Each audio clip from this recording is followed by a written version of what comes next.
नमस्कार। जय श्री राम। हर हर महादेव। जब मुसीबत के पहाड़ टूट पड़ते हैं तब आंधी के तूफान ऐसे ही छा जाते हैं, जो अभी अभिषेक बनर्जी और ममता बनर्जी के साथ हो रहा है। और सबसे अहम बात है, ये जो मुसीबत के पहाड़ है, ये जो आंधी तूफान है, ये 19 जुलाई या 20 जुलाई तक खत्म हो जाएगा। उसके बाद ये ममता बनर्जी और अभिषेक बनर्जी को तिहाड़ जाने के वगैरह और कोई ऑप्शन नहीं रहेगा। ऐसे ही तो लग रहा है। क्यों ये 19 जुलाई इतना इंपॉर्टेंट हो गया है, एक एक करके आपके सामने आ रहा है। पहले ही आपको मालूम है, ये अभिषेक बनर्जी के लिए हर रोज कोई नए ना नए केस आ रहे हैं। और उस केस में ऐसे फंसते हुए अभिषेक बनर्जी को दिख रहा है कि उसको बाँचने का, उसको जेल से बाहर आने का कोई रास्ता नहीं दिख रहा है। अभी तक वो क्यों नहीं अरेस्ट हुआ है, वो सबके मन में एक क्वेश्चन है, एक सवाल है। लेकिन अभी एक चीज ऐसे हो गया जिसमें जिसमें अभिषेक बनर्जी को भी लग रहा है कि उसको जेल जाना लगभग तैयार है, और इसलिए वो उसको डालने का कोशिश कर रहे हैं। आपको सबको मालूम है, अभिषेक बनर्जी के नाम में ये इलेक्शन रिजल्ट के बाद एक एफआईआर हो जाता है विधाननगर साइबर क्राइम थाना में। क्या केस था? अभिषेक बनर्जी ने चुनाव प्रचार के टाइम बोला था कि भाई 4 तारीख आने दो, दोपहर को 12 बजने दो, उसके बाद मैं डीजे बजाऊंगा। मतलब जो टीएमसी के विरोध में है उसको नंगा करके मारना है, उसको पीटना है, उसको खत्म करना है, ये उनका मतलब था। और ये लेके सीआईडी का केस हुआ जिसमें उसका इंटरोगेशन भी हुआ है। और उसमें सबसे बड़ी दिक्कत का बात ये हो गया है कि जो रेफरेंस पॉइंट आया है वो है अभिषेक बनर्जी का फेसबुक पे, जहां से लाइव वो पॉडकास्ट किया गया था। अभी उसका वॉइस सैंपल मैचिंग करने के लिए सीआईडी वालों ने चले गए थे कोर्ट के पास। ऑनरेबल कोर्ट ने बोला कि चलो भाई सब ठीक है, 30 जून को ये अभिषेक बनर्जी को कोर्ट में बुलाओ, जहां पर मजिस्ट्रेट साहब रहेंगे और वहां पर उसका वॉइस सैंपल टेस्टिंग होगा। अब आपको ये याद रखना होगा, किसी केस में वॉइस सैंपल टेस्टिंग का मुहूर्त आता है तो वो बहुत ही इंपॉर्टेंट एक मोड होता है, क्योंकि वो वॉइस सैंपल टेस्टिंग कराने के लिए जो इन्वेस्टिगेटिंग एजेंसी है उसके सामने बहुत सारे तथ्य प्रमाण ये सब रहना चाहिए। वो एविडेंस नहीं रहेगा तो कोर्ट ये परमिशन नहीं देंगे। और ये जब एजेंसी उस मोड में आ जाता है तो उसके नेक्स्ट स्टेप होता है, उसको बाकी सारे एविडेंस मिल गया है, बस ये मैचिंग करना है, ये मैपिंग करना है, और उसके बाद ही वो चार्जशीट डाल सकते हैं और उस पर उसके बाद चार्ज फ्रेम होगा और उसके बाद कानूनी कार्रवाई जो है कोर्ट में वो चालू हो जाएगा। अब अभिषेक बनर्जी ये लेके फिर से कोलकाता हाईकोर्ट में चले गए और वहां पर बोल रहे हैं कि मैं तो कभी मना नहीं किया कि ये वॉइस मेरा नहीं है, तो आप फिर से मेरा वॉइस सैंपल टेस्टिंग क्यों करना चाह रहे हो। और ये जो वो काम कर रहे हैं, इसमें ही लग रहा है कि अभिषेक बनर्जी को भी अभी मालूम पड़ गया कैसे वो फंस गया है। देखिए, ये वॉइस सैंपल टेस्टिंग अगर डाल दिया जाता है तो बाद में क्या होगा। अभिषेक बनर्जी को इंटरोगेशन के टाइम जो क्वेश्चन पूछा गया और जो आंसर था वो जाके कोर्ट में चेंज कर सकता है, उसका कोई लीगली वैल्यू नहीं है। तो ये जो मैपिंग हो जाएगा उसके बाद अभिषेक बनर्जी को ना करने के लिए, ये केस लड़ने के लिए और कुछ बचेगा ही नहीं। तो इसलिए क्या वो डालने का ये कोशिश कर रहा है, ये सवाल उठ गया है। मतलब इस केस में अभिषेक बनर्जी का अरेस्ट होना एकदम लास्ट मोमेंट में आ गया है, कभी भी हो सकता है, इसलिए ये इंपॉर्टेंट है। दूसरी बात है, इसका डेट 13 जून है। इसके पहले अभिषेक बनर्जी देश छोड़ने का प्लानिंग कर रहे हैं। वो बोल रहे हैं मुझे 7 दिन का टाइम दीजिए, मुझे आई का ट्रीटमेंट करना है। लेकिन उनका आंखों का ट्रीटमेंट के लेके सबके मन में सवाल है, जो मैंने डिटेल एपिसोड में किया है। तो इसके मतलब ये, अगर वॉइस सैंपल टेस्टिंग कोर्ट बोलता है कि हाँ भाई तुमको करना ही पड़ेगा, तो उसको देश छोड़ने का मौका नहीं मिलेगा। और एक बार वो बाहर नहीं जा पाएगा तो फिर अभिषेक बनर्जी का अरेस्ट होना एकदम लगभग तैयार है, उसको बचना नामुमकिन है। तो कैसे फंस गया है यहां से ही क्लियर हो रहा है। लेकिन इससे भी बड़ा एक नया केस आ गया है जहां पर अभिषेक बनर्जी और भी बुरी तरीके से फंसने वाला है। नोदिया डिस्ट्रिक्ट जो है वहां पर नाकासीपारा बोल के एक जगह है, जहां पर 12 नंबर जो नेशनल हाईवे है उसके बाजू में एक खास जमीन है। उस जमीन का जो क्वांटिटी है, एरिया है, वो है 1100 बीघा, 1100 बीघा। अब बंगाल में 1 बीघा इक्विवेलेंट टू 14,400 स्क्वायर फीट होता है। तो मतलब वो जो एरिया है कम से कम 1.5 करोड़ स्क्वायर फीट का एरिया है। वहां पर कुछ लोग के वहां पर सरकार से, गवर्नमेंट से उसका लीज लिया था, जो लीज 2020 में खत्म हो गया। लेकिन यहां पर अभिषेक बनर्जी का राज चलता था, वो तो खुद को शहंशाह समझते थे।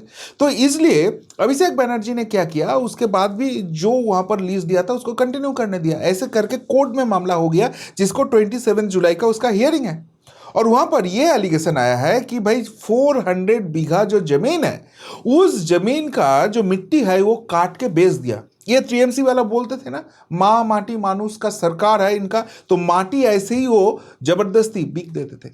और सबसे इंपॉर्टेंट बात है, वो जो 400 बीघा का बात हो रहा है, वहां पर बहुत सारे सेगुन मतलब टीक का ऊट था, उसका पेड़ था, और मेहगनी पेड़ था। मतलब कितना करोड़ों का वो संपत्ति था, आप सोच लीजिए। वो भी बिना परमिशन के काट के खा लिया, बेच दिया ये लोग। तो ऐसी ही हरकत करते थे, और यहां पर ही वो फंसने वाला है। तो उस केस में तो एक जबरदस्त मोड़ आ गया। लेकिन अभिषेक बनर्जी का जो डेंजर जोन यहां से शुरू होता है, ये तो बस शुरुआत है। दूसरे जो झटका उनको आ रहा है वो दिल्ली से आ रहा है। आपको मालूम है, टीएमसी का एक बड़ा सा पार्ट है जो बोल रहा है वो एनसीपीआई में ज्वाइन हो गया और वहां से ही वो पार्टी चलाएंगे। तो सबको ये लग रहा था कि ये लोग दूसरे पार्टी में ज्वाइन कर गया, तो शायद अभिषेक बनर्जी, ममता बनर्जी का जो तृणमूल कांग्रेस वाला पार्टी है, उसका जो प्रतीक है, उसका जो रजिस्ट्रेशन है, उसका जो पार्टी फंड है, उसमें ये लोग कुछ नहीं दखलदारी लेंगे, ये अलग से पॉलिटिक्स करेंगे। लेकिन वहां पर एक नए मोड़ आ जाता है जब अभिषेक बनर्जी खुद पहुंच जाता है स्पीकर ओम बिरला साहब के पास और जाके बोलता है इन लोगों को सस्पेंड करो। और उसके बाद ये काकोली घोष दस्तीदार के नेतृत्व में वहां पर ओम बिरला जी के साथ ये लोग भी मीटिंग करते हैं। और बाद में ये भी सुनाई देता है कि काकोली घोष दस्तीदार का जो पार्ट है, वो ऋतव्रत वाला जो एमएलए का पार्ट है, उनके साथ मीटिंग कर लिया है। और ये लोग, सुदीप बनर्जी इनके तरफ से बोला है कि हम लोग तो अभी ये प्रतीक और पार्टी फंड के लिए भी बात करेंगे, लेकिन हमको जो विश्वास है वो शायद कोर्ट में जाके इसका फैसला होगा। लेकिन इनके मतलब ये होता है कि अभिषेक बनर्जी को छोड़ने वाला नहीं है, ये लोग भी डिमांड करेंगे। हालांकि ये लोग एनसीपीआई में ज्वाइन किया है, लेकिन असली तृणमूल बोल के वो लोग भी डिमांड प्लेस करने वाला है। अब ये लेकर जितना भी हियरिंग करना था ओम बिरला साहब को, वो उसने कंप्लीट कर लिया। अभिषेक बनर्जी का साइड का भी हो गया, काकोली घोष दस्तीदार का भी हो गया। तो ये जो हमारा मनसून सत्र आ रहा है, उसके पहले जो 20 जुलाई से चालू हो रहा है, तो उसके पहले ही इसका फैसला शायद आ जाएंगे। और जैसे दिल्ली से न्यूज आ रहा है कि ये सारे चीज काकोली घोष दस्तीदार लोगों के फेवर में ही जाने वाला है। मतलब अभिषेक बनर्जी, ममता बनर्जी ऑफिशियली 21 जुलाई के पहले ही ये प्रतीक और पार्टी का फंड खो बैठेंगे। क्यों ये 21 जुलाई बहुत इंपॉर्टेंट है? ये 21 जुलाई का भी एक बहुत मजेदार मोड़ आ गया है। 21 जुलाई जब 1992 में ममता बनर्जी युवा कांग्रेस के नेत्री थी, तब वहां पर महाकरण, मतलब तब जो गवर्नमेंट जहां से चलते थे वहां तक उन्होंने एक यात्रा निकाला था, जिसमें डिमांड था कि जो इलेक्शन होता है उसमें फोटो आइडेंटिटी चाहिए। और वहां पर पुलिस ने गोली चला दिया, तो 12 या 13 लोग शहीद हो गए। तो हर साल वो युवा कांग्रेस का प्रोग्राम था, लेकिन ममता बनर्जी के नेतृत्व में हुआ, तो हर साल ये 21 जुलाई ये लोग बहुत धूमधाम से मनाते हैं। हालांकि शहीद दिवस है, लेकिन शहीद के लिए कुछ बात नहीं रहता है। वहां पर अंडा करी खाते हैं, चिकन मटन बिरयानी चलते हैं, दारू भी चलते हैं, पैसा देके लोगों को वहां पर बुलाना पड़ता है। और वहां पर फिर पगलू डांस, मतलब बहुत सारे डांसिंग वंसिंग सेलिब्रिटी लेके आके ये लोग सेलिब्रेट करते हैं। मोरल ऑफ द स्टोरी है, 21 जुलाई है तृणमूल कांग्रेस के हर साल का वो स्पेशल दिन जिस दिन ममता बनर्जी, अभिषेक बनर्जी दिखाते हैं तृणमूल कांग्रेस का ताकत कितना है। तो 21 जुलाई में अब तो इस बार तो पार्टी बिखर गया है। एमएलए, एमपीज, नेता उन लोगों के साथ में नहीं है, जनता भी उनके साथ नहीं है। इनमें से अगर उसके ठीक पहले 20 जुलाई या 19 जुलाई ओम बिरला जी बोल देते हैं कि चलो भाई, ये ममता बनर्जी, अभिषेक बनर्जी के पास उनका पार्टी का प्रतीक भी नहीं बचता है, तो 21 जुलाई और भी प्रॉब्लम हो जाता है। दूसरे एक मजेदार बात यहां पर होता है, ममता बनर्जी ये 21 जुलाई इस बार कैसे करेंगे, क्या करेंगे, ये लेके तो बहुत सारे लोग अभी कंफ्यूजन में है। तो कल वो कुणाल घोष जो बेलेघाटा से एमएलए है, तो उन्होंने एक मीटिंग वहां पर अरेंज किया था कि 21 जुलाई हम सेलिब्रेट करेंगे। और वहां पर ममता बनर्जी का एक रिकॉर्डिंग उन्होंने सुनाया, जहां पर 12 मिनट से ममता बनर्जी बोलते हुए सुनाई दिया। लेकिन जो जो बात किया, वहां पर ही लग रहा है कि ममता बनर्जी पूरा हाल छोड़ दिया है। उनको भी समझ में आ गया कि भाई हाल तो बेहाल हो गया। क्या क्या हुआ, ममता बनर्जी वहां पर बोलता है पहले ही कि देखो भाई, अगर इस बार 5 लोग भी वहां पर आएंगे तो हम वहां पर जाएंगे, शायद कोर्ट वहां पर परमिशन देंगे। अब कोर्ट के बात क्यों कर रहे हैं? क्योंकि आपको मैं पहले ही बोला है कि 21 जुलाई वहां पर जो गैदरिंग करते हैं वहां पर कुछ रोड सेफ्टी रूल्स होता है जो ममता बनर्जी अभिषेक बनर्जी ने नहीं माना, और इसलिए कोर्ट ने दोनों को नोटिस कर दिया। तो वहां पर तो भी फंसने वाला है। तो ममता बनर्जी बोल रहे हैं कि शायद कोर्ट को हम समझा पाएंगे और कोर्ट हमको फिर से वहां पर रास्ता ब्लॉक करके करने का मौका देंगे। लेकिन चलो वो तो कोर्ट के बात है। लेकिन ममता बनर्जी का इंपॉर्टेंट बात सुनो, बोलता है कि 5 लोग भी होगा तो मैं वहां पर जाने वाली हूं। अरे भाई क्यों 5 लोग होगा? आप तो बोल रहे हो कि ये बीजेपी आपको जबरदस्ती हराया है, इसलिए आप कोर्ट में जाके मामला भी किया है। आप बोल रहे हो कि जनता हमारे साथ है, हम 220 से 230 सीट जीते थे, ये जबरदस्ती इलेक्शन कमीशन ने हमको हराया। तो अगर सच में ऐसी चीज है ममता बनर्जी, तो आपके साथ तो जनता है, आप तो वो प्रूफ दे देंगे। आप बोल रहे हो कि भाई जो भी जा रहा है, नेता, एमएलए, एमपी, कुछ फर्क नहीं पड़ता, इमोशन जो है वो ममता बनर्जी के साथ है। तो आप फिर क्यों 5 लोग की बात कर रहे हो? तो इसके मतलब है आप जो बात बोल रहे हो वो झूठ है, ये आपको भी मालूम है, और इसलिए आप 5 लोग की बात कर रहे हो। और ये अगर आपके बयान है तो लोग कैसे आपके साथ देंगे? और वहां पर मजे की बात है, ये जो ऋतव्रत बनर्जी वाला पार्ट है, ममता बनर्जी तो रो पड़ी वो बात बोलते बोलते। मतलब वो बोल रहे हैं कि ये सीपीएम से बीजेपी स्पॉन्सर्ड है, ये ऐसे गलत काम कर रहा है, सीपीएम ने उसको पार्टी से निष्कासित करके अच्छे काम किया था। तो भाई ममता बनर्जी आप उसको क्यों आपके पार्टी में शामिल किया था? मतलब एक चूहा जो बस आपके पार्टी में सद्दे आए हैं, वही आपका पार्टी खा के निकल गया और आप कुछ नहीं कर पाया। तो मतलब आप अगर इतना बड़ा नेत्री है तो ये आप रीड नहीं करें, यहां पर अपने पार्टी बचा नहीं पाए। तो अगर ऋतव्रतों को आपका हिम्मत नहीं हो रहा है रुकने के लिए, तो आप क्या बीजेपी से लड़ोगे? आप क्या नरेंद्र मोदी से लड़ोगे? आपका एक्सेप्टेंस किधर है? ममता बनर्जी वहां पर बयान देती है कि आपके माँ आपको पालते हैं, उसके बाद उसका जब एज हो जाती है, वो जब बीमार पड़ जाते हैं, क्या अपने माँ को छोड़ के आप भाग जाते हो? आप तो माँ के साथ हो, आप क्यों ऐसे गद्दारी कर रहे हो? मतलब आज आपको याद आ रहा है आपके वारकर के सामने माँ वाला इमोशन आपको सामने लेके आना पड़ रहा है। सब लोग ये सुन के बहुत ही हंस रहे हैं और बोल रहे हैं कि देखो अभिषेक का क्या हाल कर दिया, इसको हर रोज सीआईडी ईडी सब लेकर कोर्ट में जाना पड़ रहा है। ममता बनर्जी आपको लग रहा है कि हर रोज कोर्ट में भागना कितना मुश्किल काम होता है? जब बोल रहे थे कि आप आपके भतीजा यहाँ पर गलत कर रहे हो, पूरा बंगाल को खोखला कर रहे हो, तब आप लोग ऐसी फॉल्स केस यहाँ पर सजाया हम लोगों के अगेंस्ट। हम लोगों को हर रोज कोर्ट में भागना पड़ता था, हम अपना वीडियो नहीं कर पाते थे, तब ममता बनर्जी ये सब चीज याद नहीं आए। लेकिन चलो इतना इमोशनल ड्रामा किया ममता बनर्जी, तो शायद अभी तक जो ममता बनर्जी के साथ है वो तो उनके साथ रुक जाएंगे। नहीं भाई, ऐसे केस तो नहीं हुआ। वो मीटिंग से निकलते ही ये जो बंदा है, इनका नाम है विश्वरूप दे, ये विश्वरूप दे ने बोला कि भाई यहां पर बहुत गलत हो रहा है, मैं और टीएमसी के साथ नहीं हूं और मैं टीएमसी छोड़ने वाला हूं। अब क्या खसियात है, किस लिए ये ऐसी चीज बोल रहा है? पहले तो इसका थोड़ा परिचय करा देता हूं आपके साथ। यहां पर जो सीएबी है, मतलब क्रिकेट एसोसिएशन ऑफ बंगाल, जहां पर अभी सौरव गांगुली बहुत दादागिरी करते हैं, जगमोहन डालमिया वाला, वो सीएबी, वो क्रिकेट मतलब बंगाल क्रिकेट पूरा जहां से कंट्रोल होता है। तो विश्वरूप दे का वहां पर बहुत अच्छे होल्ड है। और लास्ट बार जब इसका म्यूनिसिपल इलेक्शन हुआ था तभी ये विश्वरूप दे तृणमूल कांग्रेस ने ज्वाइन कर लिया। तो सोचो जिसका ये पूरा क्रिकेट पॉलिटिक्स का होल्डिंग है वो तृणमूल से अभी अलग हो रहा है, मतलब तृणमूल के साथ और कोई नहीं है, ये तो एक एस्टेब्लिश हो गया। ममता बनर्जी का इमोशनल वाला स्पीच नहीं काम कर रहा है, ये तो प्रूफ हो गया।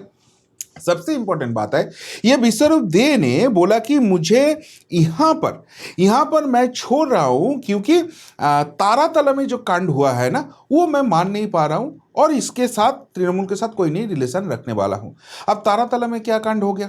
तारातला में आप शायद सुना है कि वहां पर एक भयंकर एक्सीडेंट हुआ है, जो कंस्ट्रक्शन चल रहा था एक बड़े से गोदाम घर का, तो उसका डिमोलिश हो जाता है और अभी तक 15 लोगों का जान वहां पर गंवाया। क्यों ऐसे चीज हुआ? उसका इन्वेस्टिगेशन देखते हुए ऐसे लग रहा है कि भाई यहाँ पर जो फिरहाद हाकिम जब कोलकाता म्यूनिसिपल कॉर्पोरेशन का मेयर था, तो उन्होंने गलत प्लान सैंक्शन कर दिया और वहां पर जो कंस्ट्रक्शन हो रहा था, वहां पर जो मटेरियल यूज हो रहा था वो बहुत ही बिलो क्वालिटी का, और ये लेके इतने लोगों का जान चला गया। तो अभी इसमें ये फिरहाद हाकिम का जो बहुत करीबी हुआ करते थे म्यूनिसिपल कॉर्पोरेशन में, जो उनका ओएसडी हुआ करते थे, कालीचरण, उसका अरेस्ट हो गया।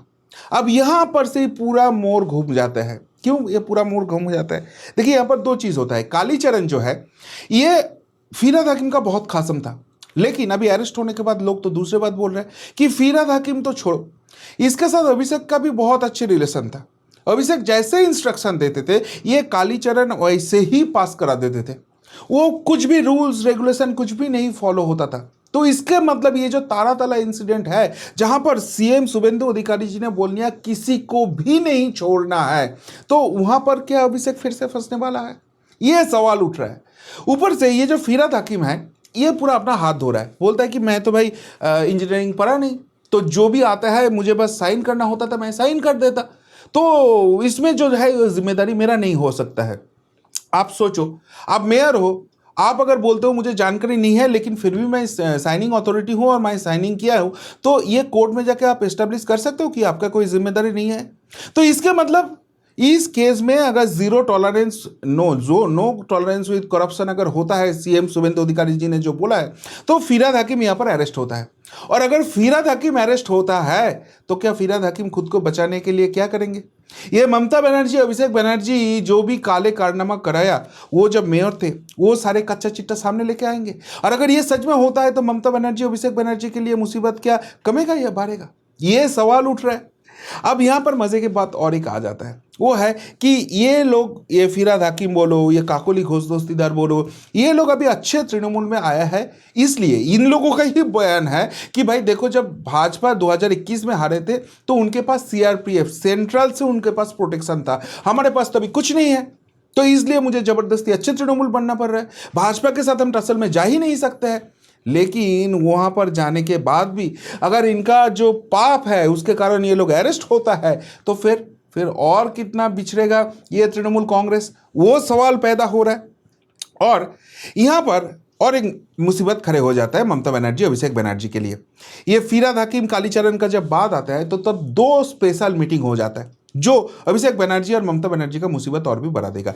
पहले जो मीटिंग है ये कुणाल घोष का मीटिंग होता है शुभेंदु अधिकारी जी के साथ, सब लोग वो लेके बहुत ही यहाँ पर सस्पेंस में है, भाई हो क्या रहा है, चल क्या रहा है, क्योंकि जिस दिन ये शुभेंदु अधिकारी जी असेंबली में बोला कि अगर कोई भी करप्शन करते हैं मैं किसी को नहीं छोड़ने वाला हूं, वो अच्छा तृणमूल है, बुरा तृणमूल है, कालीगढ़ वाला तृणमूल है या कोई है, मुझे कुछ देखने का फर्क नहीं पड़ता है। तो तब कुणाल घोष उठ के खड़े होकर बोल देता है कि भाई आप सीएम होकर जो भी काम कर रहे हो आपको फुल सपोर्ट है, लेकिन जो ये बुरे काम करने के बाद खुद को बचाने के लिए ये अलग से एक पार्ट बना रहा है टीएमसी का, उसको भी छोड़ने नहीं वाला है, अगर आप करोगे तो वहां पर हम देख लेंगे।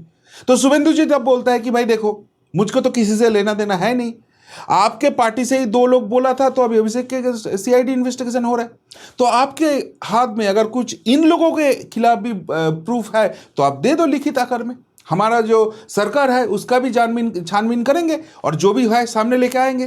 तो कुणाल घोष जब शुभेंदु अधिकारी जी से अकेले मिलता है, क्या ये सारे चीज लेके वहां पर मिलता है कि फिरहाद हाकिम के अगेंस्ट ये प्रूफ है हमारे पास, ये ले मुख्यमंत्री जी और आप जो भी स्टेप लेना है लीजिए। अगर वहां पर करता है फिर भी अभिषेक ममता फंसता है, क्योंकि अगर फिरहाद जेल जाएंगे तो वो मुंह खोलेंगे, फंसेंगे अभिषेक ममता। और दूसरी एक चीज है जो पहले मैं कुणाल के बारे में आप लोगों को बोला था कि कुणाल घोष बोला था कि ममता बनर्जी उन्होंने ही मुझे जेल भेजा है, लेकिन जो शारदा स्कैम है उसका सबसे बड़ा बेनिफिशियरी का नाम ममता बनर्जी है। तो अब कुणाल घोष दिखा रहा है कि वो कालीघाट ममता बनर्जी का बहुत करीबी है, लेकिन क्या चोरी छुपे उन्होंने वो सारे प्रूफ शुभेंदु अधिकारी जी को दे रहा है जहां पर ममता अभिषेक डायरेक्ट फंस सकता है। इसके मतलब डायरेक्ट हो या इनडायरेक्ट, ये जो मीटिंग हुआ इसके लिए कालीघाट में ममता और अभिषेक के लिए जो खराब सिचुएशन है वो और भी बदतर होते दिख रहा है। दूसरे जो इंपॉर्टेंट मीटिंग है वो और भी खास है, इस बंदे के साथ ऋतुपुत्र का मीटिंग हो जाता है। कौन है ये बंदा? ये है संजय बसु। कौन है संजय बसु? संजय बसु अभिषेक बनर्जी का बहुत खास दोस्त है, उनका लॉयर है, पूरा लॉ फॉर्म वही देखते थे। और अभिषेक बनर्जी को हमारा जिसका भी मुंह बंद करना होता था ना, ये संजय बसु से ये लीगल नोटिस भेजते थे या केस कवरेज जो भी होता था ये करते थे। तो ये संजय बसु बहुत सारे इलीगल काम में साथ है, ऐसे मान के ईडी ने इनके घर में छापा मारा। तब ममता बनर्जी ने बोल दिया कि भाई ये संजय बसु मेरा भी लॉयर है, इसलिए इनके घर में ऐसे छापा मार रहा है। तो इस संजय बसु के साथ अभी ये बनर्जी फैमिली का बहुत टसल चल रहा है, ऐसे सुनने को मिल रहा है। और इसलिए संजय बसु क्या ऋतुब्रत बनर्जी के साथ मीटिंग करता है। अगर वो मीटिंग सक्सेसफुल होता है और वो ऋतुब्रत गैंग में आ जाता है तो फिर तो मुसीबत और भी बढ़ता है अभिषेक ममता के लिए, क्योंकि अभिषेक बनर्जी का जो भी काले कारनामा है, लॉयर होते हुए सब संजय बसु को मालूम है, और अभिषेक बनर्जी ने संजय बसु से जो जो गलत काम किया है वो भी सारे सामने चीज आ जाएंगे और वो सारे अभिषेक के अगेंस्ट जाने वाला है। तो फिर अल्टीमेटली तो फंसते हैं ही वो लोग। और जब अभिषेक बनर्जी का क्लोज एड के बात करता हूं तो और एक बंदे का बात करके मैं ये एपिसोड खत्म करता हूं क्योंकि इसका जो काले कारनामा है वो बोलते जाऊंगा तो पूरा रात खत्म हो जाएगा। वो है सुमित राय, जिसको आपको मालूम है अभिषेक बनर्जी का पीए है, ऑलरेडी अरेस्ट वारंट हो गया, पुलिस उसको ढूंढ रहा है। तो ये बंदा चले गए थे कोर्ट में। क्यों? क्योंकि इसको मानना था कि भाई हमको एंटीसिपेटरी बेल अब दे दो, मैं कोऑपरेशन करने के लिए रेडी हूं। लेकिन कोर्ट ने क्या बोला? कोर्ट ने बोला रिजेक्टेड। क्यों रिजेक्टेड? क्योंकि कोर्ट ने बोला कि आपके विरुद्ध जो जो एविडेंस हमारे हाथ लगा है वहां पर हम देख रहा हूं आप बहुत बड़ा स्कैम में इन्वॉल्व हो, और सबसे बड़ी बात है आप स्कैम का नेक्सस चलाते थे। यहां पर जो फर्जी दलील है वो आप बनाते थे, उसके लिए नेक्सस क्रिएट किया, तो आपको शायद हिफाजत में लेके ही इंटरोगेट करना पड़ेगा। आपको कोई एंटीसिपेटरी बेल नहीं मिलने वाला है। अब एक चीज आप याद कर लीजिए, ये जो अभिषेक बनर्जी का बहुत क्लोज हुआ करते थे, अभी पार्टी से डिस्टेंस बना लिया, वो सारे लोग बोल रहे हैं कि ये सुमित राय है अभिषेक बनर्जी का जितना भी काले कारनामा है उनका गेटवे।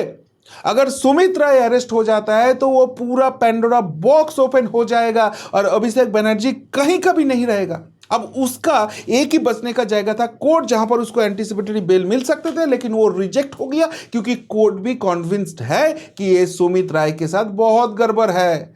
और अगर ये सच में होता है तो अभिषेक बनर्जी कहां का रहेगा? और सबसे इंपॉर्टेंट अपडेट यहां पर आ जाता है, सुमित राय अभी भी फरार है तो इसलिए उसको नहीं हाथ मिल रहा है। तो उसका एक दोस्त है जो उसका बहुत ही क्लोज एड माना जाता था, पलाश चक्रवर्ती, उसको अरेस्ट कर लेता है आज पुलिस। तो मतलब ये अभिषेक बनर्जी के घर से गायब होता है, वहां पर उसका लास्ट मोबाइल टावर लोकेशन मिलता है और उसके बाद उसको नहीं ढूंढने को मिलता है, लेकिन कोर्ट में वो चले जाता है। अभी क्या वो राज का पूरा सारे पर्दाफाश हो जाएगा? सच में सुमित राय अरेस्ट होगा, और सुमित राय अरेस्ट होगा तो फिर अभिषेक बनर्जी कहां पर रहेगा?